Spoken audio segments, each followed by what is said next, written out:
Assalamualaikum warahmatullahi wabarakatuh.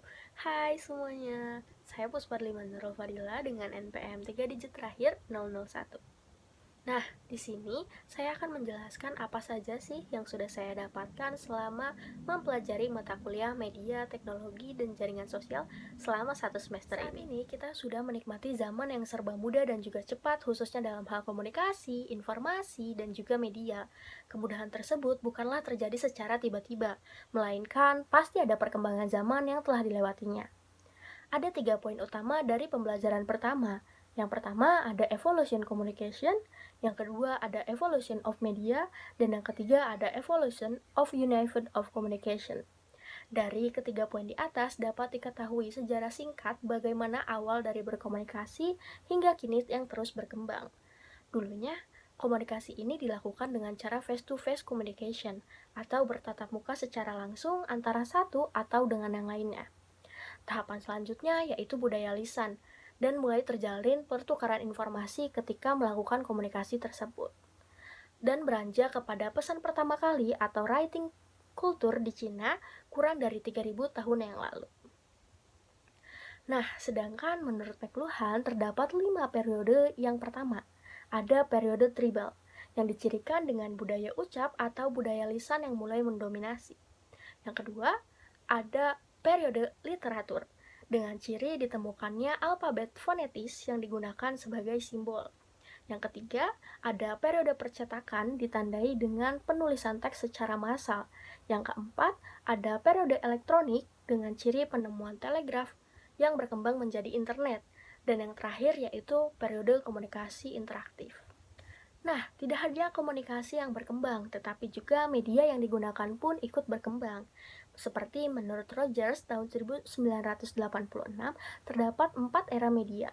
Yang pertama, ada media tulis, diperkirakan di Cina pada tahun 3505 tahun yang lalu. Yang kedua, ada media cetak, yang muncul ketika Elegi Gutenberg menemukan mesin cetak pada tahun 1450. Yang ketiga, ada media telekomunikasi yang ditandai dengan penemuan telegraf pada tahun 1897 dan dikembangkan menjadi telepon oleh Alexander Graham Bell.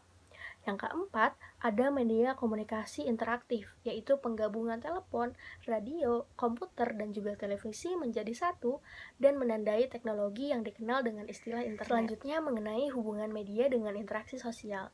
Interaksi sosial sendiri diartikan sebagai suatu hubungan ataupun kontak timbal balik antara dua orang atau lebih dan juga menjadi suatu hubungan yang dinamis antar individu, individu dengan kelompok maupun antar kelompok. Adapun 3 hal yang mendasari interaksi sosial. Yang pertama komunikasi, yang kedua sikap, dan yang ketiga norma sosial yang ada di masyarakat. Kaitan media atau teknologi dengan interaksi sosial dijelaskan oleh O'Brien pada tahun 1996 yang mengatakan bahwa perilaku manusia dan teknologi memiliki interaksi di dalam lingkungan sosioteknologi. Sehingga kualitas komunikasi akan berbeda tergantung bagaimana perilaku dan juga pemahaman individu. Seperti komunikasi ini akan bersifat konsumtif, konstekstual, beragam, bahkan tidak lengkap. Nah, pentingnya informasi dalam kehidupan sehari-hari, baik dalam aspek apapun nih, misalnya pekerjaan, pendidikan, atau bahkan perdagangan, membuat manusia harus menggunakan media sebagai alat bantu dalam menunjang hal tersebut. Adapun motif dari penggunaan media diantaranya yang pertama, sebagai sarana informasi.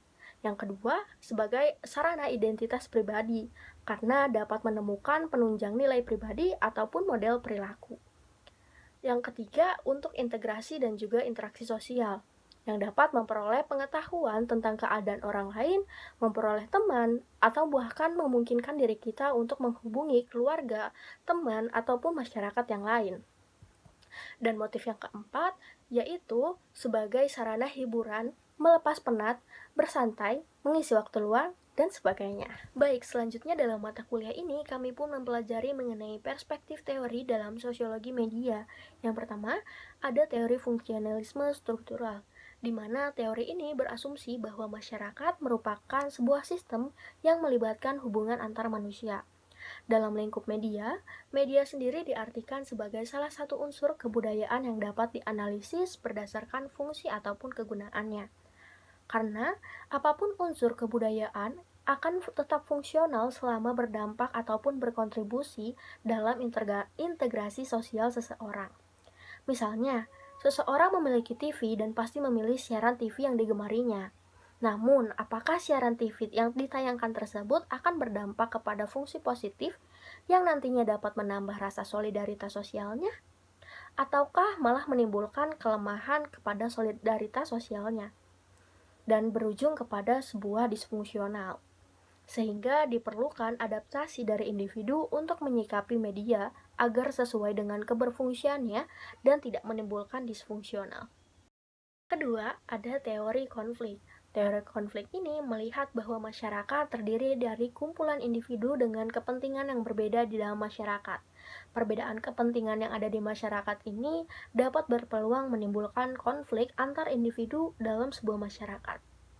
Nah, perbedaan kepentingan antar individu yang satu dengan yang lainnya ini akan selalu berkaitan pula dengan kekuasaan yang dimilikinya. Menurut gagasan yang dikemukakan oleh seorang sosiolog, sosiologi media sendiri melihat bagaimana hubungan antar kelas sosial dalam struktur sosial di masyarakat. Kelas-kelas sosial yang timbul berdasarkan kekayaan serta kekuasaannya dapat dengan mudah mengontrol media yang berkembang di masyarakat dengan berbagai tujuan tentunya, seperti melanggengkan posisinya atau karirnya, menyudutkan salah satu pihak atau kaum minoritas, ataupun mempengaruhi masyarakat dengan menyebarkan ideologi yang dipercayainya agar dapat mudah diterima secara alamiah oleh masyarakat dengan bantuan media yang berkembang. Yang ketiga, ada teori interaksionisme simbolik. Nah, teori ini melihat bahwa masyarakat sebagai sebuah interaksi sosial yang mempertukarkan makna lewat suatu hubungan yang komunikatif. Media dapat mengkonstruksi tindakan manusia dengan struktur sosial yang ada dan bergantung kepada bagaimana manusia menafsirkan makna dari pesan tersebut. Begitupun dengan tindakan manusia atau individu terhadap sebuah media. Begitupun dengan tindakan manusia terhadap media yang berkembang.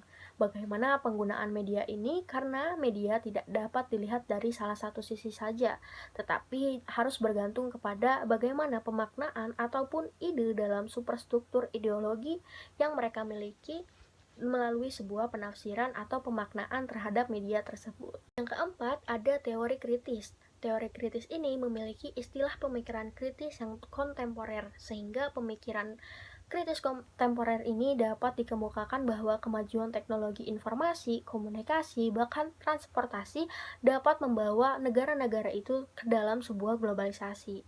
Selain itu, teori kritis ini menekankan kepada ide yang bermakna bahwa media ini tidak tunggal, tetapi multimakna ataupun multifungsi sesuai dengan kepentingan dan juga posisi individu ataupun pihak terkait yang berkomunikasi dalam struktur sosial.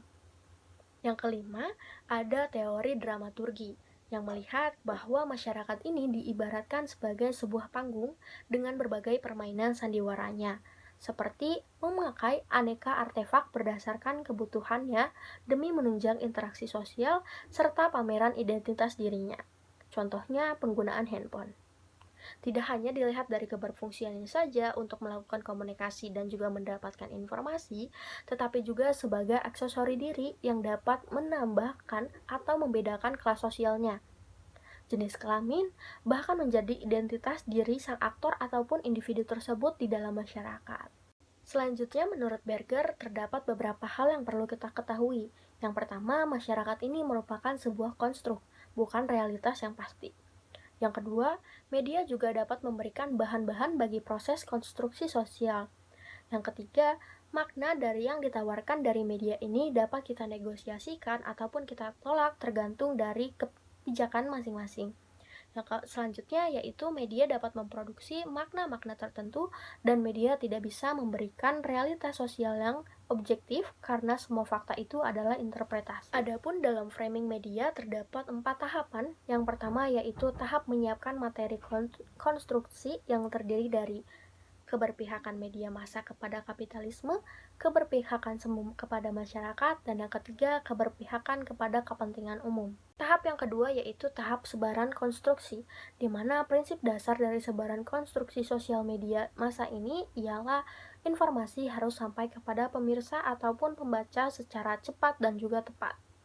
Apa yang dianggap penting oleh media juga harus dianggap penting pula oleh pemirsa atau pembacanya. Yang ketiga, ada tahapan pembentukan konstruksi realitas yang terbagi lagi menjadi 2 poin utama. Yang pertama, ada tahap pembentukan konstruksi realita yang terdiri dari 3 hal. Yang pertama ada konstruksi realitas, yang kedua ada kesediaan diskonstruksi oleh media massa, dan yang ketiga sebagai pilihan konsumtif. Poin kedua yaitu pembentukan konstruksi citra yang terdiri dari 2 model, seperti model good news dan juga model bad news. Nah, tahapan keempat atau tahapan terakhir yaitu tahapan konfirmasi, di mana tahapan ini media massa maupun pembaca dan juga pemirsa memberi argumentasi dan juga akuntabilitas terhadap pilihannya untuk terlibat dalam tahap pembentukan konstruksi. Nah, selanjutnya apa sih kepentingan framing dalam konstruksi realitas? Di antaranya, analisis framing ini digunakan sebagai strategi seleksi, penonjolan, dan juga pertautan fakta kepada berita, agar berita tersebut lebih bermakna, lebih menarik, lebih berarti, dan juga lebih diingat untuk menggiring interpretasi halayak kepada perspektifnya. Nah, dari perspektif ini kita dapat menentukan fakta apa yang diambil, bagaimana yang ditonjolkan atau dihilangkan, serta hendak dibawa kemana berita tersebut. Sehingga berita menjadi manipulatif dan juga bertujuan mendominasi keberadaan subjek sebagai sesuatu yang legitimate, objektif, alamiah, wajar, atau tidak terelakkan. Sekian mengenai apa saja yang sudah saya dapatkan selama mempelajari mata kuliah media, teknologi, dan jaringan sosial selama 1 semester ini. Semoga bermanfaat dan terima kasih telah menonton. Assalamualaikum warahmatullahi wabarakatuh.